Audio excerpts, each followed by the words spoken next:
Hello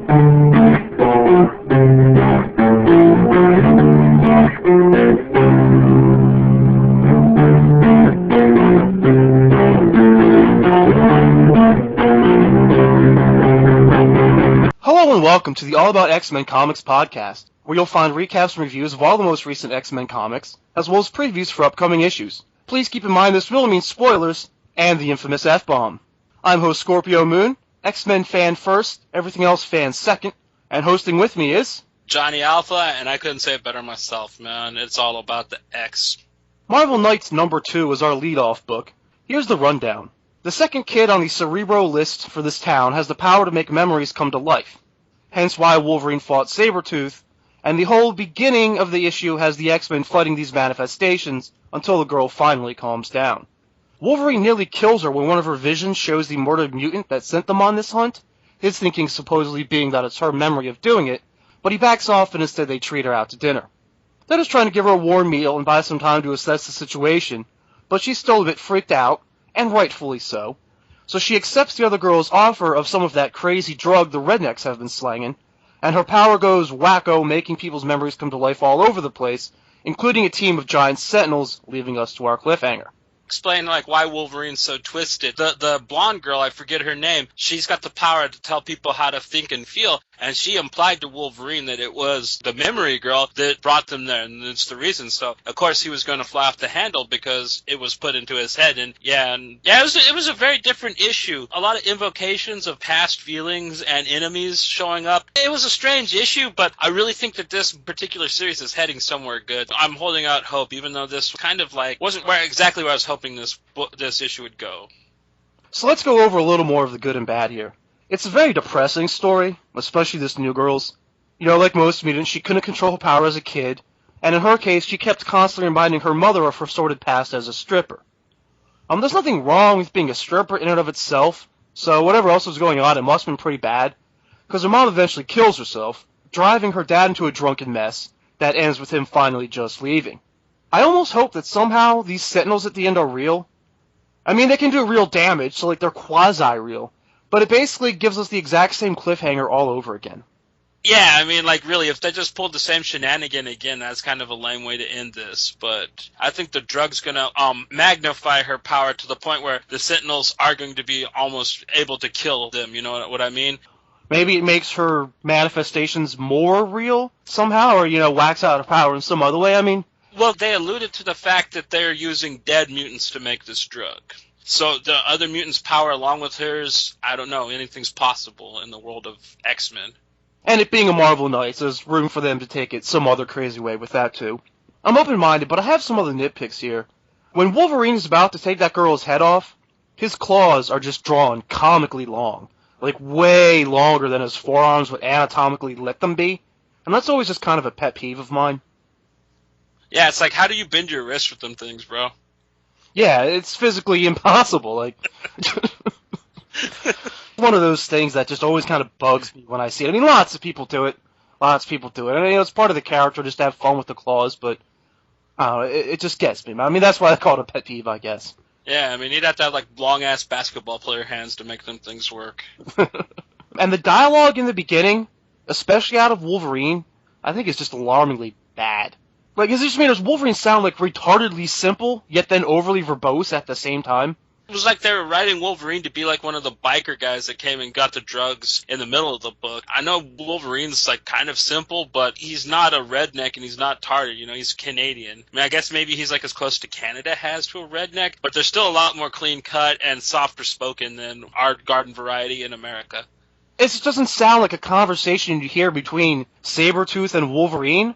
Or maybe in some ways it does, but they tried to take the entirety of Wolverine versus Sabretooth and compact it into 4 sentences, which just made it really awkward. It's just Sabretooth, I should have known it was you. This dumb ultimate typecast kind of line. I should have smoked this a mile away, yeah. It would have been better if he said that, actually. But yeah, that would have been better. But then he goes on this rant about disregard for human life in the middle of trying to slice Sabretooth in half. I love that they keep writing him so, like, monumentally obtuse after, like, said guy drowned his own son in a mud puddle. You know what I mean? Like, this whole thing that they're driving home to Wolverine where everybody else is a killer except for him, it's really kind of getting on my nerves in a lot of these books. You know what I mean? It's like, since when has Wolverine just been so monumentally naive about what he is the best at doing? Yeah, that's something I thought he kind of came to terms with a long time ago. And I mean, maybe there's always still the fight between Wolverine, like maybe it's just, like that's an essential part of the character that they always have to carry on. But yeah, they're treating it like it's this brand new thing. Yeah, it's like, whoa, I killed people? What? It's like, yeah, dude, it's been a couple decades now, you know, since we've been reading about it. Maybe the whole thing's not supposed to make any sense, because that's how you show that you're having conversation with something that's not real. But it was just painful to read, man. Yeah, especially from something that we were expecting to be like one of the best things this week, which it actually kind of still was, sadly. Yeah, sadly, this still was one of the better books. Honestly, there's only really one book this week that, like, I couldn't live without, and we'll get to that in the end. But, I mean, story-wise here, I mean, what they've done with these characters, I mean, they've put them in a pretty tough jam, which I appreciate. You know, you're trying to help kids who don't want help, and Rogue points out some of the legal, ethical type stuff. Like, can you just more or less kidnap them and throw them into the school? But, I mean, what else do you do? I mean, the X-Men might have a bit of a hurting reputation, but they have to be the mutant authority, right? Like, they have to be the mutant child protective services, because who else will? Well, and it seems to be working for the Xavier School. That's what Scott's been doing. So, I mean, like, if Wolverine's going to want to try to keep up and get some of the newbies, he's going to have to follow suit. And it's not like this girl had parents. She made it clear that Mama took the fucking rope dance and Daddy's been gone for a while. So, who are they going to check with? You know, who are they going to, like, actually sit there and talk to see if it's okay to take this alcoholic, drug-using, fucking goth cut herself, mental illusionist, delusional girl to some place where she'll be safe and not a harm to herself or other people? Well, I mean, a lot of times in the past there was more of a choice. Professor X would show up, you know, with his nice suit and tie and roll in there and, you know, I'd like to explain a bit about my school to you, or something like that. But there's not room for that anymore. It's a different day and age. Wolverine had a jean jacket and some jeans on. That's a Canadian tuxedo. He was dressed up classy, bro. So, I mean, it's a different kind of suit, bro. Okay, yeah, I mean, I'll give you that. And I mean, personally, I don't have any moral quandary with it either. But it is still somewhat of a dicey situation if you try and look at how would this really play out. So I kind of like how they just hang a lantern on that. And they don't just, like, you know, leave it to be just, like, expected to be so or whatever. Don't take it for granted. Like, if you keep up with the Xavier School, when they took in Benjamin Dietz, when they took Gold Balls, when they took Tempest, I mean, none of these people's parents were forewarned. I don't even think any of them have contacted them. They've all just been like, yeah, man, we're mutants, and like, yeah, it's best if we just leave right now, you know? Like I said, if Wolverine doesn't want Scott to slide in and snag this one too, he's gonna have to probably do something like this. Otherwise, all the kind of cool new mutants are gonna end up at the Xavier School. I wonder if they would take it in that direction someday. They did kind of highlight in the first issue, there was almost kind of a mutant arms race, or like a competition between Wolverine and Cyclops. Do you think they'd ever do a storyline where one of the other two, or where one of the two starts to push it too far? I think we're actually coming close to that in the near future, so yeah, I think that's a very big possibility. Alright, so maybe they're laying the groundwork here. But anyway, let's go thumbs up or thumbs down and buy it or skip it. I'm going to go thumbs up. I really like in the way that this is going, even though with a couple nitpicks and a couple jives aside, you know. It's a fine little comic, and I like the art style and everything, but this issue kind of took a little step backwards and a little bit step forward, so I'm just going to go ahead and say wait for the trade paperback on this. You don't really need this issue of this book right now. Thumbs up for their portrayal of the tough kind of spots the X-Men find themselves in, the trauma of growing up a mutant, and for a nice, slowly unraveling mystery. I'm going to go skip it, though. It's an awkward issue, kind of a clumsy read, but hopefully it'll look better in context later of the full story. So now, on to Amazing X-Men number 2. Wolverine and Northstar are in heaven, Storm, Iceman, and Firestar are in hell. Both realms are under attack by agents of Azazel, who wants to get into the soul-claiming business. As the issue ends, Wolverine allows himself to fall off the pirate ship into the heavenly abyss, and Storm is kidnapped by the pirates in hell, while Nightcrawler is about to bamf it and save her. Let's do the positives first, because I actually do have a few. Really? Go ahead. I will do my wig out later. Alright, so Northstar's ping-ball fighting style thing looks pretty cool. I got a kick out of that. I thought they portrayed that pretty well on page. Wolverine slices a sword and it breaks into 4 pieces. because, his 3 claws, like, that's the way it would slice. I think a lot of artists fail to pay attention to the kind of damage Wolverine should actually inflict with his claws, and to me this was a nice touch. When Wolverine's fighting the pirate, it says something about being transformed by Azazel, and Wolverine retorts with, "I'll transform you if you just hold still." It reminds me of how much they focus on his dialogue and those kind of quips back on the old cartoon show, how he'd throw people's words right back in their faces. He was near death. Not near enough. There are still some recesses of his mind that I have failed to penetrate. I'll penetrate his recesses. Come quietly or be taken. And I hope you want to be taken. If somebody is holding Xavier, I'm gonna enjoy making him let go. Come on, Wolverine. It's Christmas Eve. Have a little fun. You don't want to know what I'd find fun right now. And I also liked Iceman freezing over Hell. While it falls into pun territory, it is a really practical solution to the problem of Hell making him melt. That was pretty cool. There was actually something cool when Iceman froze Hell, you're right. Yeah, see, there we go. And I love when a character digs deep and finds a great well of power in themselves. That last breath kind of stuff. He ice hulks out and just goes crazy with his power. It gives you one of those hell yeah kind of moments. Now on to the negatives. So, Stupid Storm being stupid. She realizes the Hell Demons are at war with Azazel's crew, and the bad guys are basically all preoccupied with fighting each other, and that in Hell she also doesn't have any powers. So her brilliant plan is to fight them all anyway. Yeah. Just punch anything bad looking. Like, what the fuck? The bad guys are taking on each other, your powers don't work, Iceman's melting, and Firestar is kind of freaking out. If you ask me, Storm deserved to get captured. The pirates' stupid names, Captain Jack and Billy the Kid. Really? Well, yeah, dude, Jack the Ripper and Billy the Kid, and like a 4-armed Billy the Kid, yeah. And is this group really calling themselves the Regulators? Regulators! Mount up! Mount up. All of the Hell puns, everything, just all of them, all on the negative side. Professor X, I expected to see him one day in a more epic fashion. And here he is, helping Wolverine to realize that he's in heaven. With playing Cluedo. I mean, he's like, I don't want to tell you where I am, where you are. It's like, well, I'm like being stupid and fighting something. Can't you just tell me where I am? Yeah, but it'll spoil the fun or whatever the fuck. He was like, why don't you just tell him, like, Wolverine, you're fighting in heaven and you gotta win, It's like, but no, like, yeah, fucking play word games with him, Chuck. Way to fucking go, bro. I mean, I guess they want to do this whole thing where Wolverine might realize this could be his only real chance to end up in a place like this. But Xavier basically talked him into letting go, which is supposedly exactly what he doesn't want him to do. I mean, unless it's like a reverse psychology kind of thing, what the fuck was going on there? I was looking at Ed McGuinness's art saying, like, wow, this is actually really nice art and, like, the stupidest book I've ever read. So, I have no answers for you, man, honestly, with that. I was just sitting there like, why is Professor X playing word games with him? Why doesn't he explain it to him? You know what I mean? If he's taking the time to, like, bug Wolverine while he's fighting with his mental projection talking, why didn't he just explain the situation properly and be like, okay, Wolverine, you gotta win this fight and hang on to the plank until I tell you it's okay to fall because you're in heaven and if you fall through the clouds, you won't, like, collect the pennies from Super Mario World or some shit, and like, are pirate fucking cutlasses even supposed to damage a damn angel? I mean, where are they going with this? Where is it coming from? And who the fuck thought it was a good idea to write this story? Oh man, yeah, I just don't even... I don't have any answers for you either, man. I was like sitting there looking at this and I'm like, why are the X-Men in the stupidest Lady Death comic I've ever read? And I'm like, oh wait, it's not a Lady Death comic, it just like really looks like one. It's horrible, dude. And like, I didn't think they could actually make it that much worse than the first issue, but dude, Jason Aaron, I'm done with him, man. Snack revoked. Buy your own bounty bar. That's what I gotta fucking say to you, man. Your snack's revoked. We done.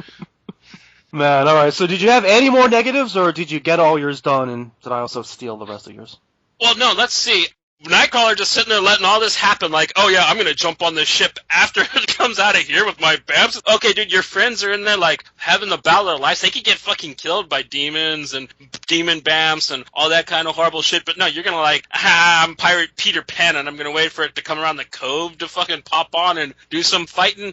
There was no sense of logic in any of the characters in this book. The narration, oh god, the narration was so cheesy. I mean, like, he was trying to write like old style Stan Lee, I think, with the quips and stuff. He just failed miserably, man. It was like I was reading somebody half-assed, like really just pretending to be Stan Lee. It was fucking sad to see somebody that was as talented as Jason Aaron used to be, and he's obviously let that all go, writing a half-assed fucking Stan Lee dialogue.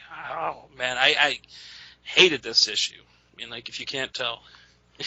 So, do you want to go thumbs up or thumbs down and buy it or skip it? Thumbs down, dude. I mean, honestly, this is not where the X-Men need to be, especially with everything cool and interesting that's going on with so many other books. This is just the worst thing that they could possibly do with any of these characters right now, and skip it. Garbage, garbage, garbage with nice art, but it's still garbage. I really want to like this comic, especially for Firestar and Iceman. My positives and negatives are 4 each, so technically equal. What I'm going to do is I'm actually going to go thumbs up in favor of the art, and let that be the kicker, because this comic is very, very pretty to look at. So against my better judgment, I kind of like the issue, but still skip it. I mean, it's not that great. And as far as the plot for this story, it's not particularly interesting. It's kind of like, it's like the fast food equivalent of an issue. So congratulations on winning the first McDonald's Double Cheeseburger Award for comic books. Maybe okay for kids or something, but not for anyone with any real taste. Next up is Deadpool number 20. Deadpool number 20 is one of those lost issues they do. Yeah, we could really use something like this after the emotionally taxing last arc, but the annual already did that. I mean, come on, people. One or the other. We don't need both. So anyway, we see Cable abandon Deadpool, leaving him alone in 1960s Wakanda, to try and enjoy a vacation before he gets wrapped up in a cross-time adventure to put together a puzzle. It's meant to look kind of Kirby style, and just like in the old days of comics, it's packed with a lot of panels and a lot of dialogue. I mean, to sum up the story almost kind of seems pointless, because, I mean, the actual story of what happened is not really what this issue's about at all, is it, Johnny? No, man. This reminded me of an episode of Aqua Teen Hunger Force, because everything was just so left field and so much more ridiculous from the next page over. The art was amazing, though. I have to say, they fucking nailed that nostalgic 60s-looking art, man. I loved the book for that, but yeah, dude, like, this was just a celebration and random, and just pulling up all the old esoteric and unused characters from Marvel lore that, like, nobody touches, like Demon Dinosaur and the Ruler of Earth. So, I mean, like, that was all kind of really cool, but, I mean, if you were, like, looking for anything, like, plot-wise in this book, yeah, you're at a total loss.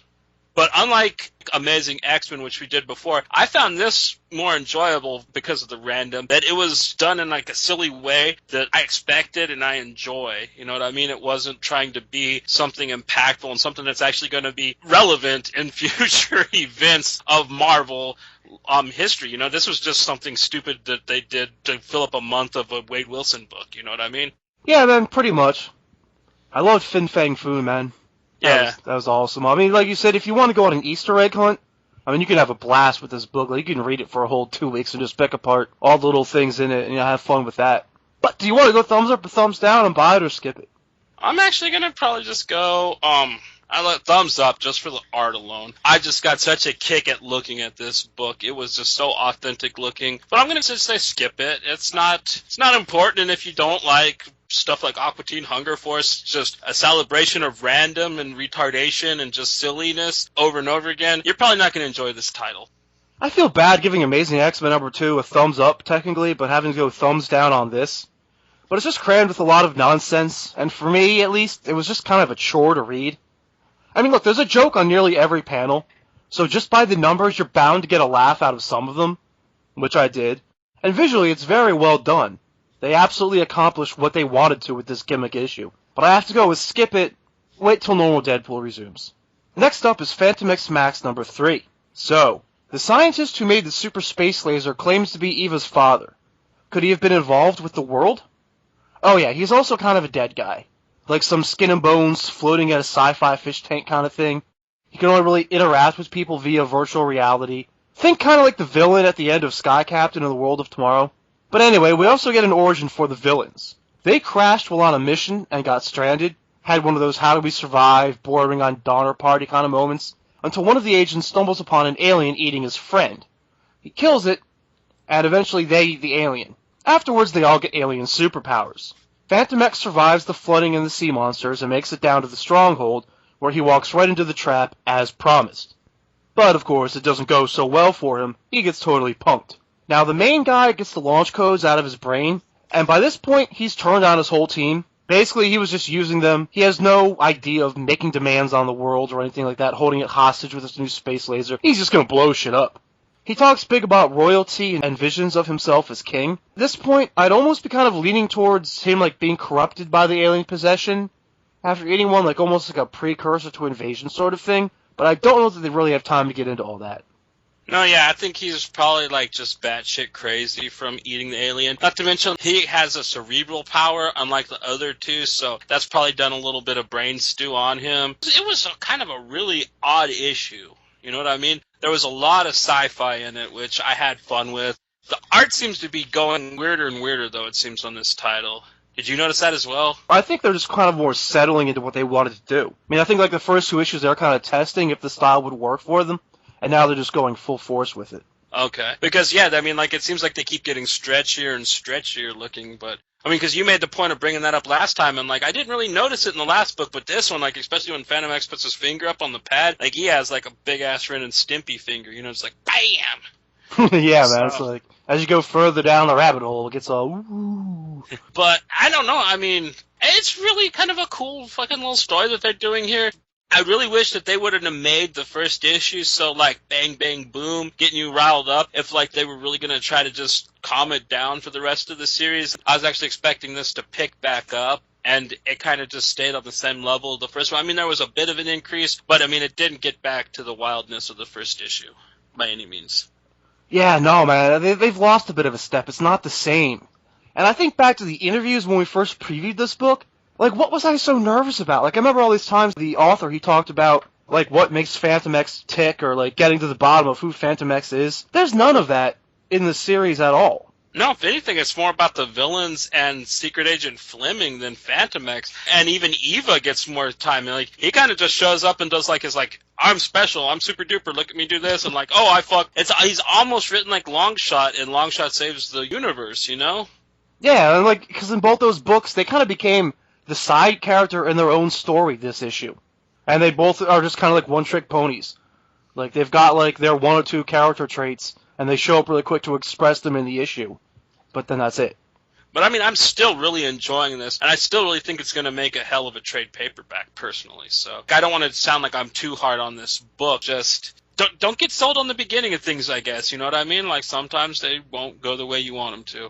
But that doesn't mean they're going bad, either. Yeah, no, I don't want to sound like we're going too down on it either, because I did really enjoy it. Definitely on the top half of my books this week. But as an aside, so there's a lot of weirdness here. There's weirdness in this book aside from just what's built into the story. I mean, how could the scientist have created Eva? Was he lying? Or, I mean, obviously he's okay with building weapons, hence the space laser. But he seems like a man of conscience, that's why all the keys, right? So he's not someone who'd work with Weapon Plus. And I mean, like, if he created Eva or something, wouldn't that technically kind of make him Phantom X's dad, in a sense, too? I don't get what they're playing with that. Yeah, me either. Actually, I haven't sat down and thought about that exact quandary with this. You're actually bringing quite a point up, which really, it doesn't make any sense unless he just, like, worked on AI at Weapons Plus and didn't actually have to do with... And not to mention, like, Phantom X wasn't put together as cruelly as, say, like, the Weapon X people were, you know what I mean? He was a lot cleaner of a procedure, so, I mean, maybe it wasn't as morally compromising as what they did to Wolverine. Maybe this was kind of sold to him the same way as the space laser. Like, maybe we'll need these things, but it won't involve as much torture and stuff as, like, the Weapon 10.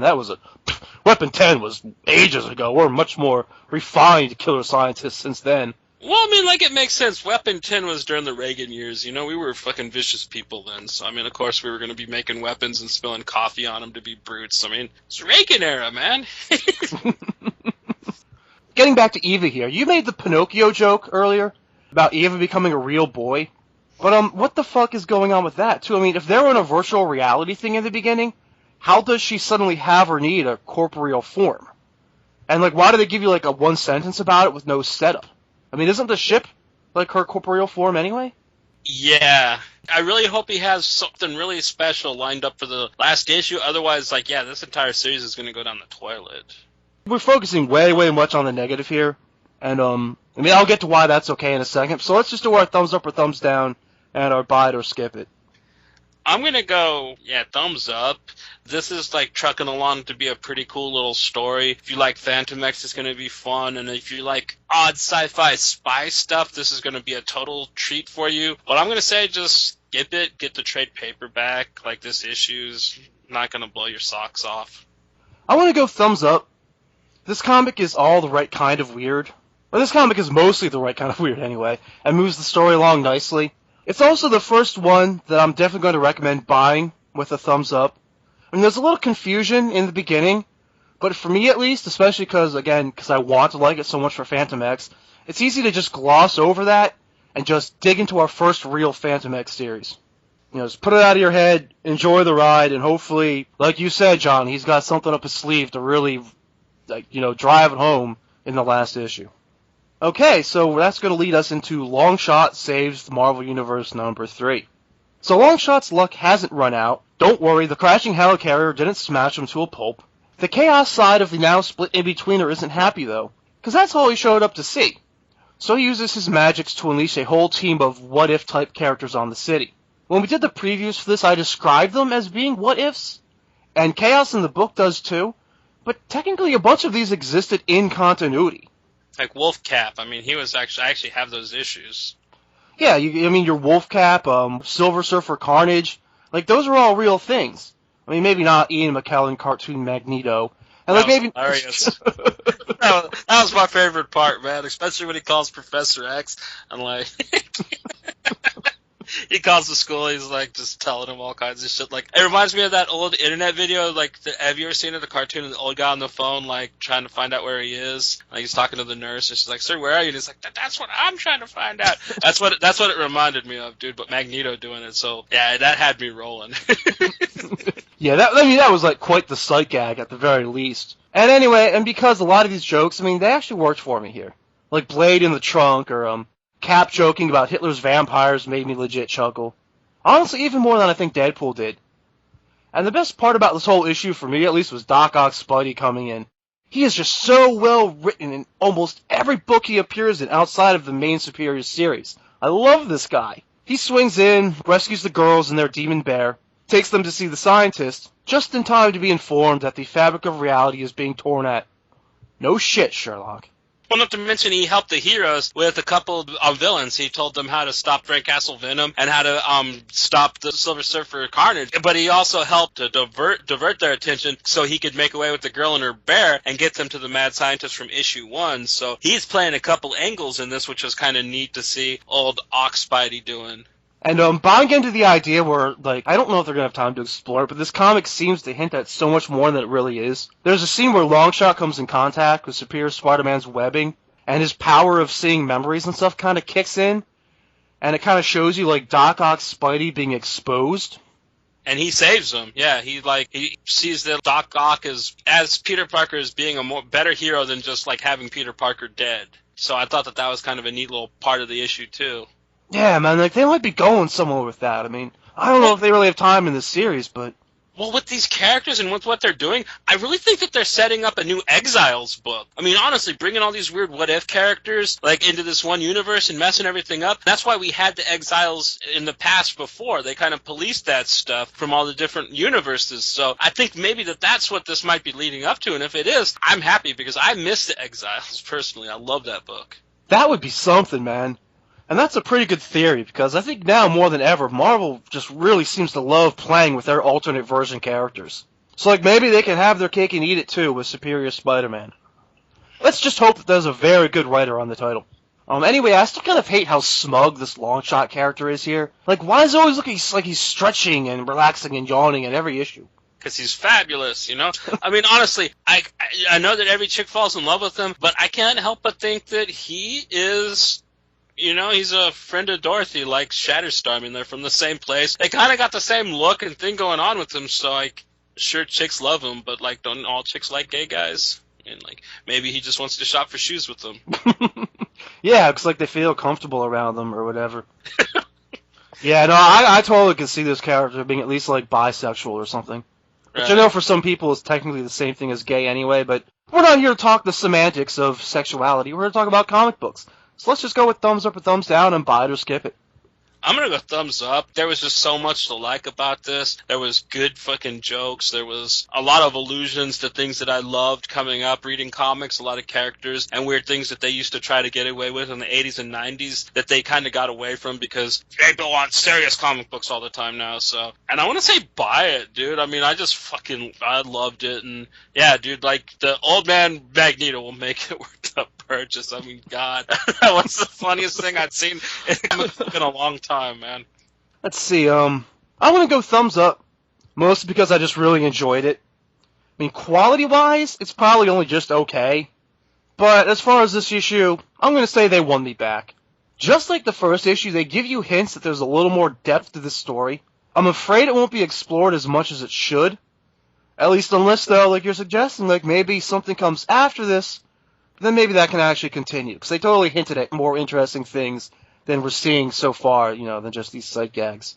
I think you can probably skip it, though. It's not like essential storytelling or anything. I guess I'll go buy it if you at least want that one kind of more fun, sillier book in your week, but you also need at least a little bit of actual story to go with it, then go for it.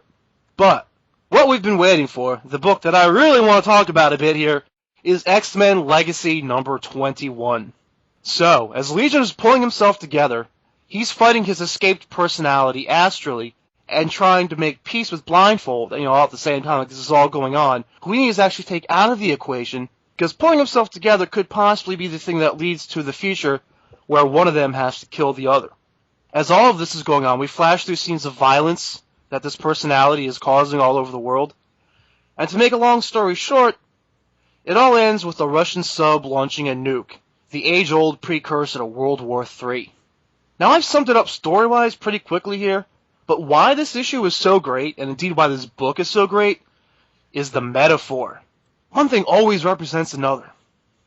And the depth of character. I mean, the way that they really get involved with the scene with Blindfold and David. God, dude, was that heartbreaking, man. I mean, I fucking, that sold me. And if I wasn't a fan of this series like I am, that would have just made me instantly fall in love with it. I mean, Jesus, was that just done so epic. And especially to do that kind of character work with Legion and Blindfold.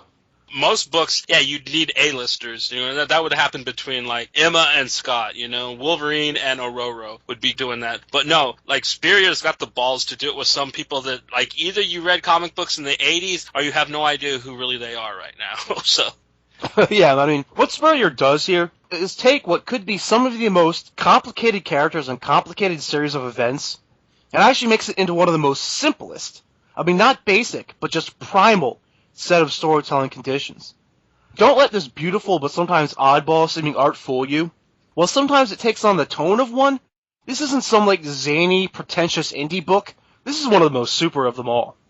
John, you want to go thumbs up or thumbs down, or buy it, or skip it? I'm going to go thumbs up. I've never been disappointed by an issue of this title. It has kept me riveted. Like I said, I love Vertigo books, and this is like, dude, if Vertigo actually got their hands on X-Men, what I'd get from them. And I'm going to actually say, even though this is like leaning towards the end of the arc, buy this issue, man. If you want to learn about the characters in this, if you want to know what makes Blindfold and Legion tick, this is the book for you to read. I mean, this really just gets into the heart of the characters and helps you understand them completely and whole. Man, I hate how sometimes the bad books are easier to pick apart and spend more time on. But I hope at least our words on X-Men Legacy are deeper and more meaningful, because I'm absolutely going to go thumbs up. I can't believe a book this good is so easy to read. Usually the high-end stuff is wordier, or it's just drowning in the complexity and depth of meaning that they want to convey, which is really just another irony of this book. And I'm going to go buy it. Usually books this good take more thought to read, and I don't want this to come out sounding the wrong way, but it's a surprisingly breezy issue. Like, you can really just sit back and enjoy. That takes us into our previews. First book we're going to preview this week is A+X number 15. Doctor Strange and Beast are going to be the first story, and of course, more Psych and Cap. The writers on Strange and Beast are most recently known for Dream Thief, which I've heard a lot of good about. It's good. But there seems to be some kind of mandate that no matter what your personal style, you have to make your story for A+X as retarded as humanly possible. Yeah. Even the great Jim Krueger, when he did the Cap, it was Cyclops and Superior Spider-Man. I mean, like, even he dropped the ball horribly on his run, and, like, yeah. So, I mean, anybody that touches A+X, it's, like, mandated that, yeah, you're serious, Rider? Well, you gotta be silly here. Can't have no serious in this book, son. You take your serious away. No serious for you. Yeah, man. I mean, looking at the preview pages for this book, I think a couple of the things that they're doing, I mean, it looks like they're actually going to kind of work. Like, some of them are more kind of like hanging a lantern moments than they really are just, like, completely off the wall stupid. But, no, man, I can't believe it. They fooled me once, so shame on them, but I'm not going to let them fool me twice. Shame on me. Expect this book to suck. Well, I mean, it might be interesting because this is the first time you're going to get to see, sure, it's an A+X, but it's also two new Avengers characters running together, so there might be a couple cool new Avengers jokes if you're a fan of that book, so there might be that running for it. I have to admit that I'm oddly curious about it one way or another. Yeah, Beast and Strange sounds like it should be really fun, but so did Superior Spider-Man and Magneto, and they fucked that up bad. Yeah, it sounded like it should have been awesome. I mean, that was one of the worst things ever. I mean, and of course, the first thing that's going to happen with Strange and Beast is going to be a doctor joke. Yeah, dude, they're going to go Spies Like Us with it. Yeah, man, I didn't even have to read the preview pages to know that. But anyway, luckily, after I read that, I get to read my favorite comic book, Cable and X-Force number 17. It looks like Hope's TK juice is going to run out mid-fight. I can't wait to see how they get out of this. Also, can Colossus and Domino stop an avalanche? I mean, these side stories are already enough for me without the main plot, Forge's possession. And even there, like, I'm more interested in Dr. Nemesis and what he's going to say, and how many awesome lines he's going to get, versus, like, what actually happens to Forge. So here you go. You've got this perfect mix of peril and pure comic book enjoyment. Well, I mean, like, I'm going to bring up something that you were bagging on a past issue that we just reviewed. Like, Dom is going to stop the avalanche. You know why? Because she is basically, like, the total long shot that you want to fuck without all the, like, hey, look at me, I'm cool douchebaggery. She's just going to do something that's cool and stop it. You know what I mean? And then probably fuck Colossus. Because that's how she rolls. And then, yeah, Nemesis is going to quote some weird Babylon 5 maybe because he did Star Trek last issue. And, yeah, just punk the shit out of Forge for being a dumbass to let a demon take over his brain. And we're probably going to get to see Boom Boom get fooled by another dance hallucination, be like raving away, like, yeah. So, I mean, it's going to be a great issue. It's just another one that I'm just so sad that this book is wrapping up so soon, I almost don't want this issue to come out next week, even though it probably is going to be one of the best books out next week. Cable and X-Force is kind of one of those things where, like you were just kind of, like, bagging on me for liking some things in some books and not liking them in others. The thing about Cable and X-Force is that it's just always going to work for me. And if I was reviewing Cable and X-Force, like, long-form style, like writing a full dissertation, like, every week, it would get to the point where I'd probably just be repeating myself all the time, because I would keep enjoying the same things about it every month. And that's actually kind of why I stopped reviewing Smallville for Comic Book, because I realized I was just writing the same review every week, but just like insert different circumstances. But I mean, the only real saving grace, like the only reason that I can still smile as I'm talking about it right now, is knowing that when my favorite comic book gets revamped into a new series, at least it's going to be written by the writer of what I think is probably the best comic book of the year. So yeah, the sadness is that it's ending. The good thing is like, yeah, it's probably something great's gonna come out of it. So yeah, I couldn't have said it better myself. And the goodness is going to roll right along, at least for now, man. We're also going to get Uncanny X-Men number 15 next week. Yes. Uncanny X-Men number 15 is the Girls' Night Out issue. But don't let that gimmick fool you. Look at what girls are going to be going out. I mean, Jesus, it's going to be this is a wild bunch, bro. Yeah, dude. I mean, honestly, it probably will live up to everything that it sounds like. But this is also all about having a school full of mutant soldiers who happen to be teenagers. And, when you have kids, well, I mean, I don't care how militant you want to be, you have to entertain them. And this is the new Xavier school having to deal with the fact that kids are kids. Right on. And, dude, like, Cable and X-Force is your favorite X-Tyler right now? This is mine. Especially since Ultimates is over. So, I mean, this is it for me. And if it was going to be, like, the Jean Grey school girls, I'd probably be a little more resilient, but seeing, like, who is going to be in this party, it's going to be wild, man, and it's probably going to be quite, I don't know, nuts, you know? I mean, I see them going the same route that they did with Benjamin Dietz' issue, but with some of the female characters. I think they're going to establish a little bit of what's going on with the Cuckoos, how they're becoming their own people. They're arguing with each other and stuff. I'm pretty sure that's going to come into play with this. I'm pretty sure that they're going to let us in on Tempest a little more. So this is going to be letting us in on some of the evolution and some of these newer female characters that are being brought forth into our world that we love, that is X-Men. Yeah, man, I don't see any way that this can possibly go wrong. No, and like, if worse comes to worse, it's going to bring back the sexiest moment segment. Yeah, I know, right? And more on that later, but we also have to read Wolverine number 12. Honestly, when I read the solicits about this being the penultimate chapter of Killable, the virus is about to take over the Earth, my thoughts are just like, oh my god, I don't care. But I mean, I care about the character, so I'm always rooting for this book to do well. And I am looking forward to at least some of those little moments that can make or break something like this. In this issue, it's just like every other issue of Wolverine aside from the Savage book. We're going to have to get through it one page at a time. One page at a time, brother. Well, I mean, hey, man, you enjoyed the last issue a little bit more, and the one before that I kind of enjoyed. And it was always because of those little moments, I think, like little touches that make the book work for us. Anyway, Wolverine and the X-Men number 39 is another book we have to read next week. I mean, another book coming out next week. Well, this one I'm actually kind of, looking a little forward to, because I hope it's going to build a little bit more towards this whole, like, S.H.I.E.L.D. Sentinel thing, and, like, having Scott and Wolvie have to team up and fight S.H.I.E.L.D. while fighting each other. I'm getting a sense that it's going to be kind of like hopefully a better version of A plus X again, but it's like X plus X, you know what I mean? Really hoping that Jason Aaron can pull one out of the fire, you know what I mean? And maybe I won't revoke my snack and I will buy him a bounty bar if he can get this fucking story arc right.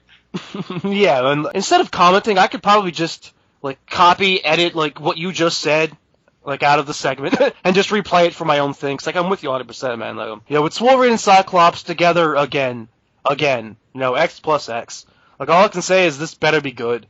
These final few issues are Jason Aaron's last hurrah before the book about the school is relaunched and taken over by a new author. But as far as Jason Aaron's run goes, generally the more time away from the school, the better the issue, I guess. So I'm also very hesitantly looking forward to this. We also have Wolverine Max number 14.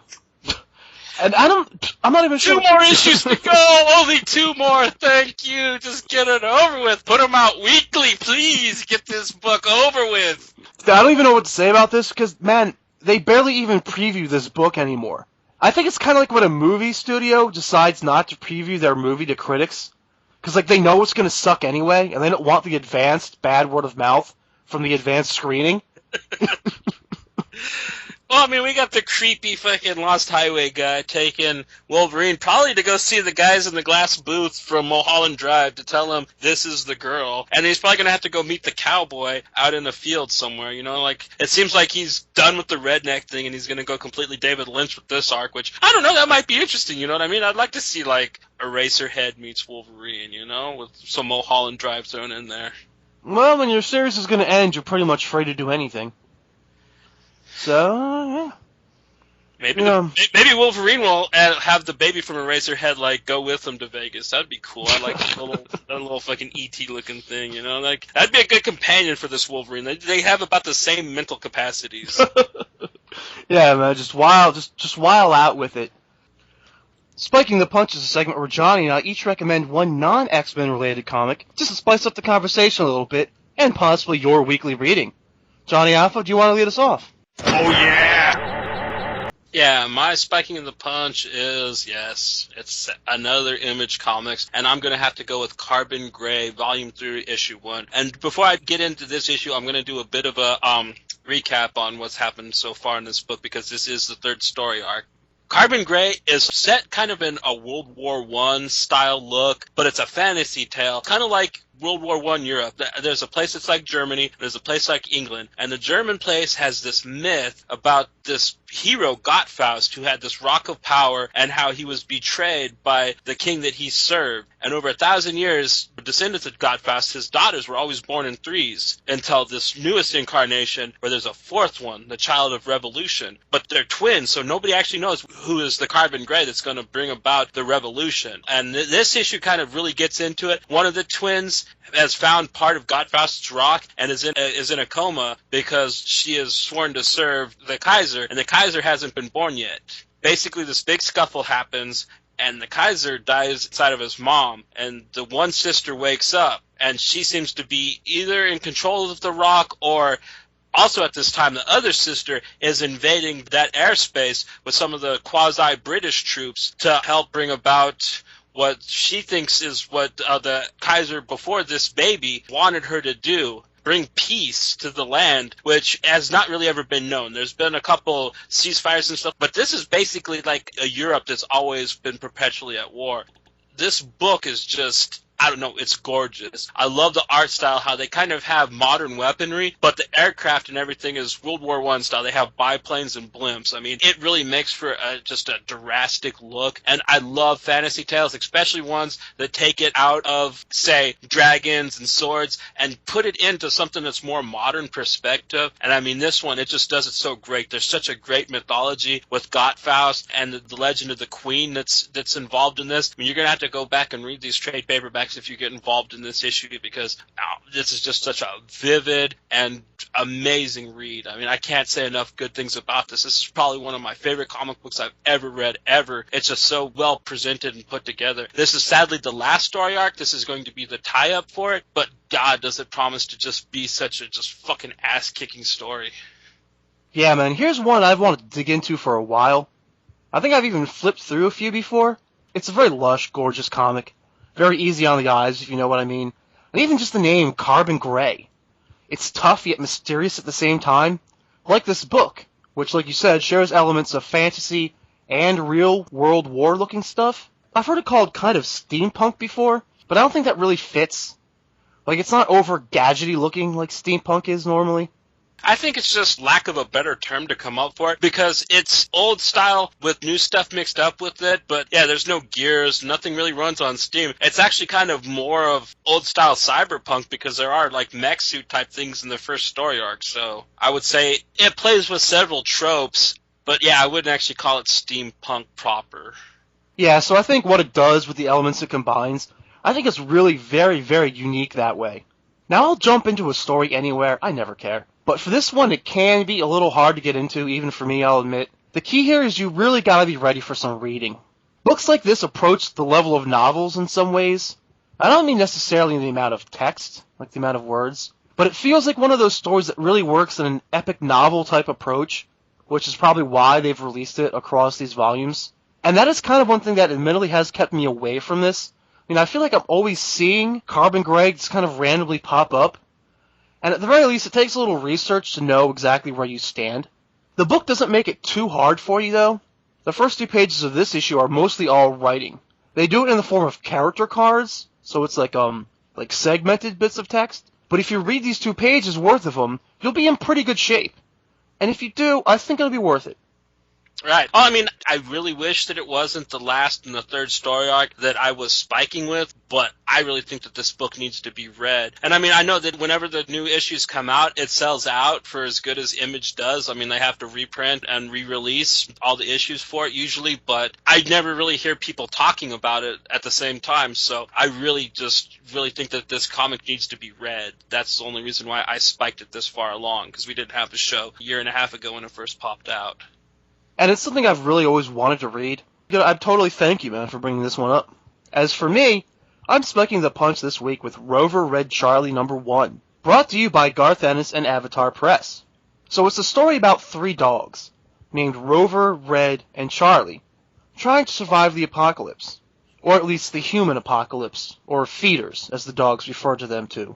I guess, because dogs look into them as their source of food. Is this ridiculous? Abso-freaking-lutely. But while there is a dog joke or two, it's not goofy, silly style ridiculous. And even the carnage is absurdist without, I think, going completely over the top. The dogs even look really realistic. I mean, not quite photorealism. There's some animation to their faces, for example, but it's not all cartoony. It's like Norman Rockwell-ish, kind of the way that they're portrayed. Nice, warm, home-style painted, like, looking dogs. And that's actually the thing, because the genesis for this story came from a painting. Like, Garth Ennis always had, like, this painting, in his childhood. Like, there was always this painting on the wall of these 3 dogs who, like, looked like they were ready to leap into some kind of action. And, he said in an interview, it was kind of like his thing. Like, he always wanted to tell the story of those dogs. And I think to this day, he actually has the painting in question, like, in his house or wherever he lives or whatever. Awesome. I mean, he's such a character anyways, but I have to applaud you on the spiking. This was one of my favorite reads. I'm not even really a dog person, but this really had me pulling at my heartstrings. I really cared for the character Charlie. I liked his whole spiel about how he was proud of being a seeing eye dog, how he loved having his vest, and how the other dogs looked up to him. And now that this horrible shit was going on, he was so confused, because feeders don't hurt dogs. I'm a dog, don't hurt me. It was fucking heartbreaking, and this is coming from a person that's a cat lover, you know what I mean? But also, I have to go back and say one of my favorite books growing up as a kid was The Amazing Journey, which this really reminds me of. This is like the post-apocalyptic survival horror version of that, and like, oh man, it really hit me on an emotional level, as kind of funny as this book was when the dog makes the other dog sniff his ass after he saves him. Like, there was a couple little comedical breaks, but this is a hard-hitting Walking Dead, like, style, in-your-face survival horror written about dogs. Is Enos a master or what? I mean, I didn't think that such a thing was possible, or if somebody did try it, it would even be worth reading or looking at, but Jesus, this crazy Irish bastard has made a phenomenal, just awesome title out of 3 sad dogs trying to make their way in a world that they never understood in the first place. It's gotten even crazier. I mean, God, I loved it. So, I mean, thumbs up for your spiking, bro. And buy this book, Yeah, I don't think anyone else could make me read such a thing.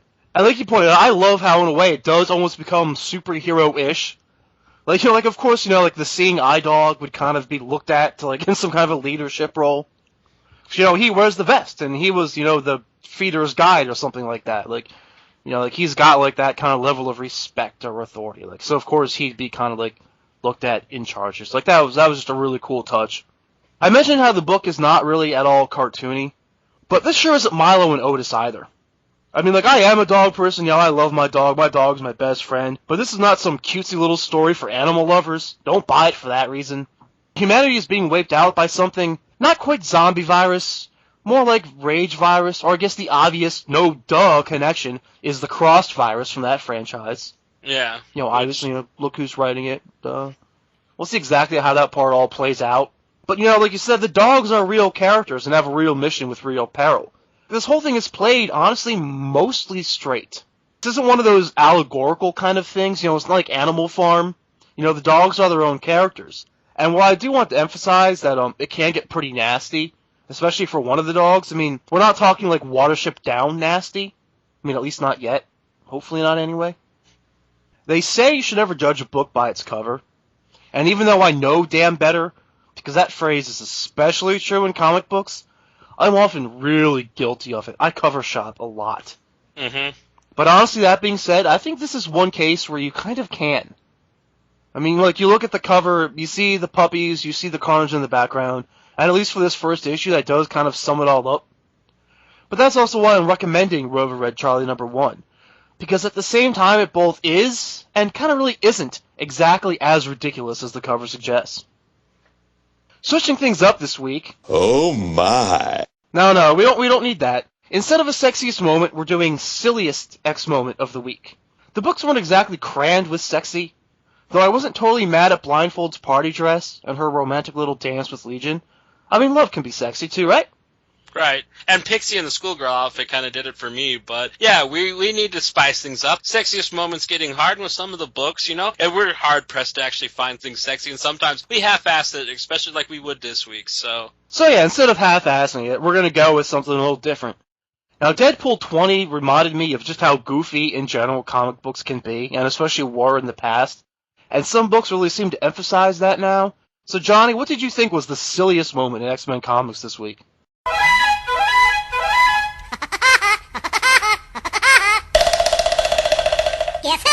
Oh, dude, that's going to have to be from Deadpool number 20. It's going to be when Deadpool and the ruler of the earth were making weird fucking measurement jokes. It was completely silly, but the weird fucking, like, goofy math kind of guy that I am, I kind of got a kick out of it, man, especially because of the kind of work I do. I do a lot of measuring. So, yeah, dude, as silly as they were, man, they really kind of cracked me up, but they were just kind of like, are they really pulling this out in the comic book in 2013? That's silly.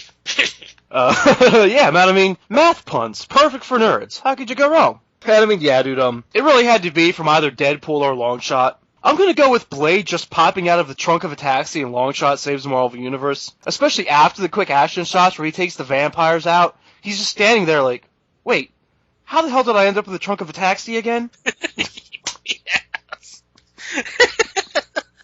It's just so simple in its simplicit silliness, and it's just pure random goofiness. Okay, so that wraps up our show for the week. Remember, our new favorite home on the web is on Facebook. It's on facebook.com/allaboutxmen comics podcast. That's where you'll find us hanging out talking X-Men pretty much every day of the damn week. So stop by and join in the fun. Otherwise, we'll see you next episode.